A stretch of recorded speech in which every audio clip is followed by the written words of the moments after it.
آج وہ اپنی تمام مصروفیات کو پسے پشت ڈال کر درویش کے پاس پہنچا تھا۔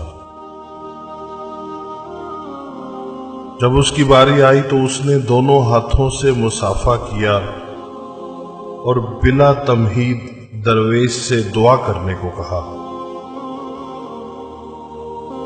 درویش نے نوجوان کے کاندھے پر ہاتھ رکھا اور بڑے جذبے سے دعا دی، اللہ پاک تجھے آسانیاں بانٹنے کی توفیق عطا فرمائے۔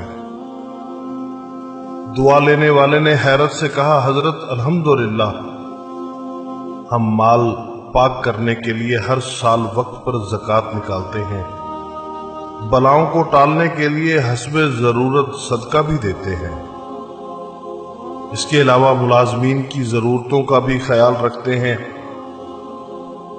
ہمارے کام والی کا ایک بچہ ہے جس کی تعلیم کا خرچہ ہم نے اٹھا رکھا ہے۔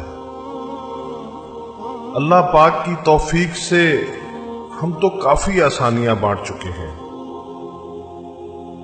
درویش تھوڑا سا مسکرایا اور بڑے دھیمے اور میٹھے لہجے میں بولا، میرے بچے سانس، پیسہ، کھانا، یہ سب تو رزق کی مختلف قسمیں ہیں، اور یاد رکھو رازق اور الرزاق صرف اور صرف اللہ تعالی کی ذات ہے۔ تم یا کوئی اور انسان یا کوئی اور مخلوق نہیں۔ تم جو کر رہے ہو، اگر یہ سب کرنا چھوڑ بھی دو تو اللہ تعالیٰ کی ذات یہ سب فقط ایک ساتھ میں سب کو عطا کر سکتی ہے۔ اگر تم یہ کر رہے ہو تو اپنے اشرف المخلوقات ہونے کی ذمہ داری ادا کر رہے ہو۔ درویش نے نرمی سے اس کا ہاتھ اپنے دونوں ہاتھ میں لیا اور پھر بولا، میرے بچے آؤ میں تمہیں سمجھاؤں کہ آسانیاں بانٹنا کسے کہتے ہیں۔ کبھی کسی اداس اور مایوس انسان کے کندھے پہ ہاتھ رکھ کر پیشانی پر کوئی شکن لائے بغیر 1 گھنٹہ اس کی لمبی اور بے مقصد بات سننا آسانی ہے۔ اپنی ضمانت پر کسی بیوہ کی جوان بیٹی کے رشتے کے لیے سنجیدگی سے تگ و دو کرنا آسانی ہے۔ صبح دفتر جاتے ہوئے اپنے بچوں کے ساتھ محلے کے کسی یتیم بچے کی اسکول لے جانے کی ذمہ داری لینا یہ آسانی ہے۔ اگر تم کسی گھر کے داماد یا بہنوئی ہو تو خود کو سسرال میں خاص اور افضل نہ سمجھنا، یہ بھی آسانی ہے۔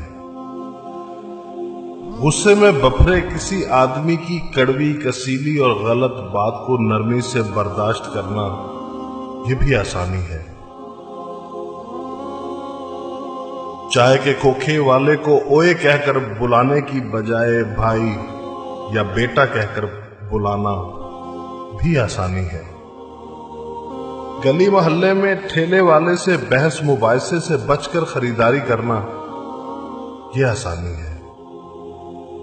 تمہارا اپنے دفتر، مارکیٹ یا فیکٹری کے چوکیدار اور کم آمدن والے ملازمین کو چھوٹا نہ سمجھنا، انہیں سلام میں پہل کرنا، دوستوں کی طرح گرم جوشی سے ملنا، کچھ دیر رک کر ان سے ان کے بچوں کا حال پوچھنا، یہ بھی آسانی ہے۔ ہسپتال میں اپنے مریض کے برابر والے بستر کے انجان مریض کے پاس بیٹھ کر اس کا حال پوچھنا اور اسے تسلی دینا، یہ بھی آسانی ہے۔ ٹریفک اشارے پر تمہاری گاڑی کے آگے کھڑے شخص کو ہارن نہ دینا جس کی موٹر سائیکل بند ہو گئی ہو، سمجھو تو یہ بھی آسانی ہے۔ درویش نے حیرت میں ڈوبے نوجوان کو شفقت سے سر پر ہاتھ پھیرا اور سلسلہ کلام جاری رکھتے ہوئے دوبارہ متوجہ کرتے ہوئے کہا، بیٹا جی، تم آسانی پھیلانے کا کام گھر سے کیوں نہیں شروع کرتے؟ آج واپس جا کر باہر دروازے کی گھنٹی صرف 1 مرتبہ دے کر دروازہ کھلنے تک انتظار کرنا۔ آج سے باپ کی ڈانٹ ایسے سننا جیسے موبائل پہ گانے سنتے ہو۔ آج سے ماں کی پہلی آواز پر جہاں کہیں ہو فوراً ان کے پاس پہنچ جایا کرنا۔ اب انہیں تمہیں دوسری آواز دینے کی نوبت نہ آئے۔